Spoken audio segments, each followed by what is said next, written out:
Matagumpay na nagtapos noong Sabado, August 2, 2025 ang election for Board of Directors ng NECO 2 Area 2 District 13 na nakakasakop sa bayan ng Llanera at Rizal Nueva Ecija. Ipinroklamang panalo para sa kanyang ikalawang termino si Ginoong Jimmy Manucot ng Rizal Nueva Ecija matapos na walang makalaban. Lubos ang naging pasasalamat ni Director Jimmy Manucot sa mga member consumer owners ng NECO 2 Area 2 sa patuloy na pagtitiwala sa kaniyang panunungkulan. Ako po ay lubos na nagpapasalamat sa mga MCO, member consumer owners na lubos na nagtitiwala at sumusuporta sa ating kandidatura. Patuloy ko pong gagamitan ng aking trabaho.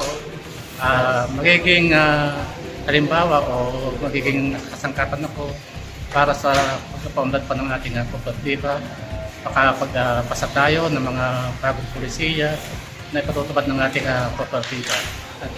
At patuloy na pagkikipag-ugnayan sa lokal na pamahalaan ng ating bayan ng Rizal at ng Llanera.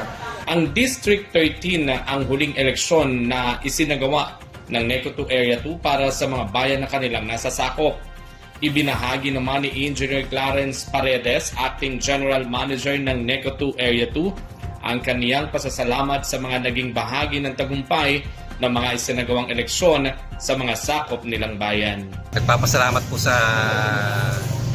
pangkalahatan na kabuuan ng nasasakupan ng NECO 2 Area 2 at naidaos po natin ang ating eleksyon sa maganda at mapayapang pamamaraan.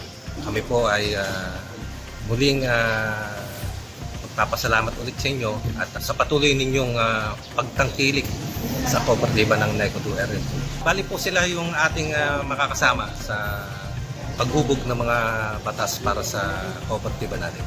Bali, congratulate po silang lahat at sana po matagal tayong magsama-sama sa NECO 2 Area 2. Ang mga nahalal na kasapi ng Board of Directors ng NECO 2 Area 2 ay manunumpa sa tungkulin sa darating na agma sa buwan ng Setyembre. Para sa Balitang Nueva Ecija, Gian Hernal Lahom nag-ulat para sa DWN Teleradyo, ang inyong kakampi.